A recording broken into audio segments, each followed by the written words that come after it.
I'm not sure I've seen a elderberry blossom as dense as that. Huh.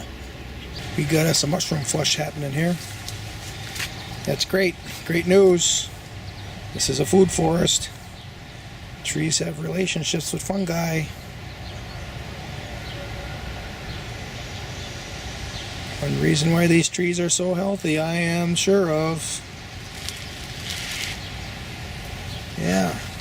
That's a new bug. I haven't seen that one before.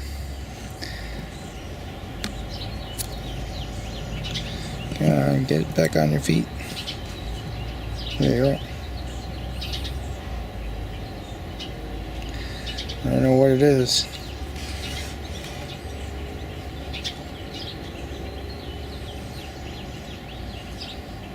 Looks like some type of a fly. I don't know if it's a good guy or a bad guy. It was crawling in the Spanish salsify bed.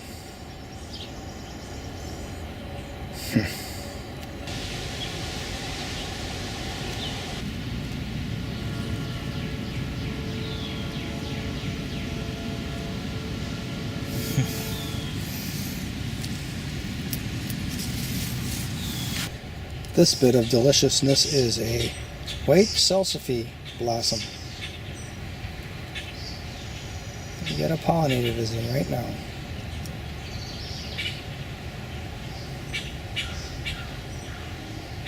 I'm going to be producing my own seed here. We already got seeds well underway making right in here. This is the first one to blossom on this plant. There's seeds in there now, there's seeds in that one, there's seeds in this one. There's more blossoms coming. I didn't realize the thing just keeps sending out shoots. First time I ever grew this. I'll tell you, that is something really special right there. She's scolding me now because I've got her locked out of the honeyberries. Yeah. She was in there this morning and she couldn't get out. For a long time she couldn't get out.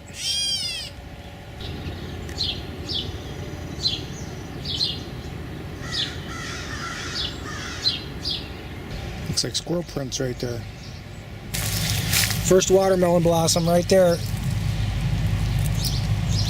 This is a hazelnut graft. It actually made it. We got a couple of them that made it actually. Actually. This is a theta. Grafted to an American. I've got some Jeffersons planted. And theta will just be added to the mix.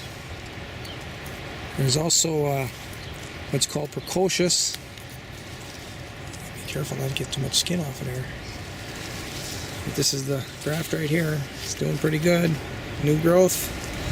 We also have one called precocious. It's a European. It's another European American hybrid. We're gonna have all kinds of pollen floating around in this yard. We got Americans too. We got lots of Americans. This is American that it's grafted to.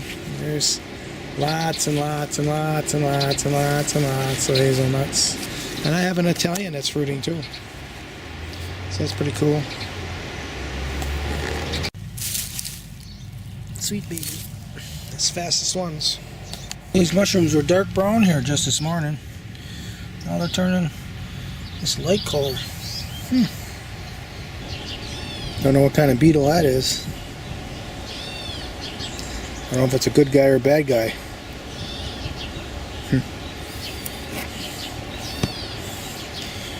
So here are my radishes. Now I hacked the roots off as well. If I was going to store these radishes for more than a week, I wouldn't hack these roots off. I'd put them in the fridge and leave the roots on. We're going to have these ate in a couple days.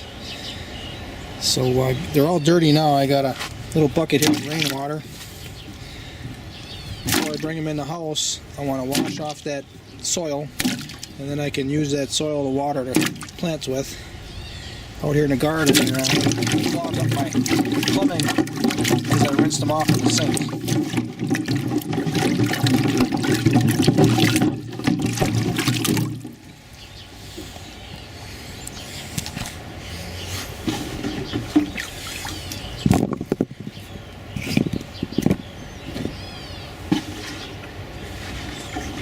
And I could even just dump it out right here, right now, and it just fertilizes the whole yard. Here you can see the soil is in the water. Dark brown it is. And here are the radishes. The radish leaves, you can eat those as well too, but I don't eat very many of them. You see me eat the tops, the flowers, blossoms as they go to seed. I eat a lot of that, I eat most of those. But we get slugs crawling all over them and all that, and I just can't go to eat them. But I don't waste these. I tuck them in underneath some of the straw mulch that I have, and the worms eat them and turn it all into fertilizer. Somehow you got to give something back. This is one way you can give back. All of these discards all go back to the garden.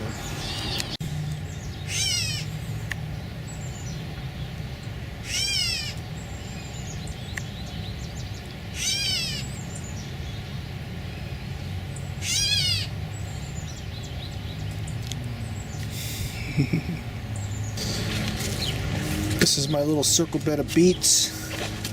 It's densely planted. I didn't explain it very well the last time I talked about this little bed about 4 or 5 days ago or something, a week ago. And in that I told you about these taller plants. They were planted first. And they were planted early. They were planted in March. There was a warm spell then. And a lot of the seeds didn't germinate because we went into a very cold period shortly after that. And now I'm harvesting these smaller beets with these longer leaves to make room for the next planting that I made about a month later. And the purpose of planting some very early is to get an early production, an early harvest. And it's not meant to leave them in the ground until they reach full maturity. These are meant to get an early meal of beets. And as you pull these, you're making room for your second seed planting. That's the explanation that I should have made. But it still was a decent video, it's just I didn't completely explain it. I think that's as many as I can find now that are bulbing up enough. So every 3-4 days I'm going to be able to come in here, pick a couple beets to add to our meals. It's not only the beets, but it's also the leaves that are good to eat.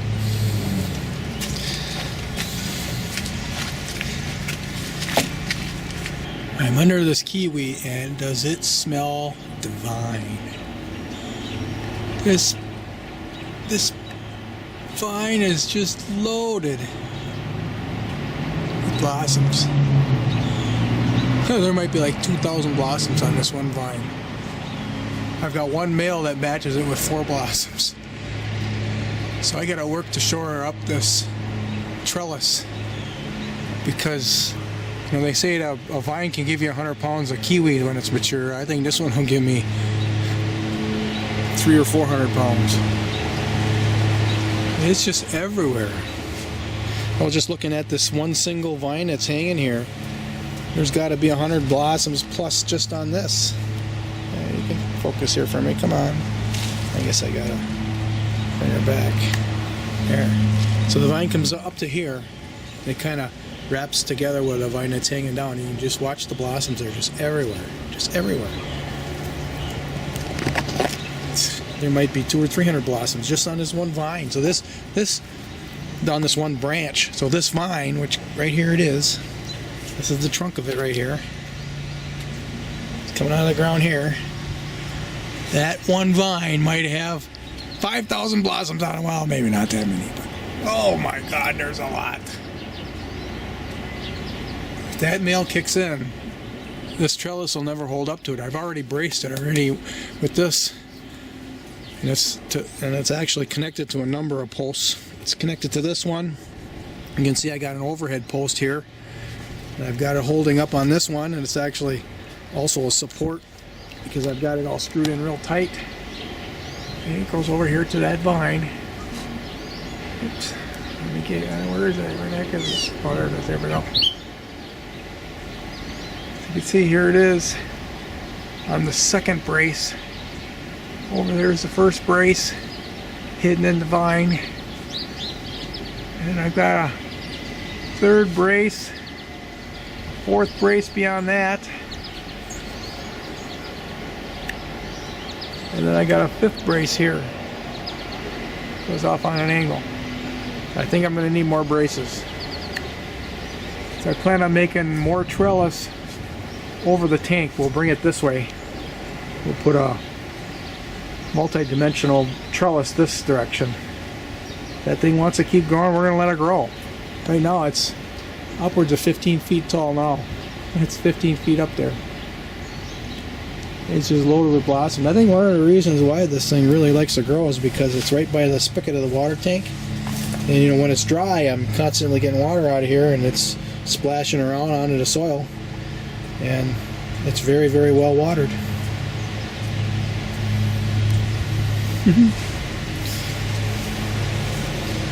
That's it.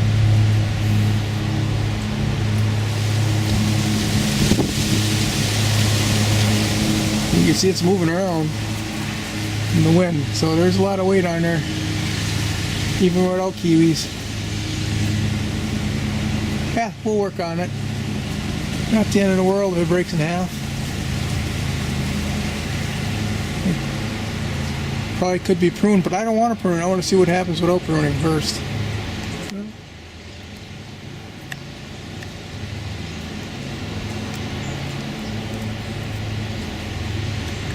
Yeah.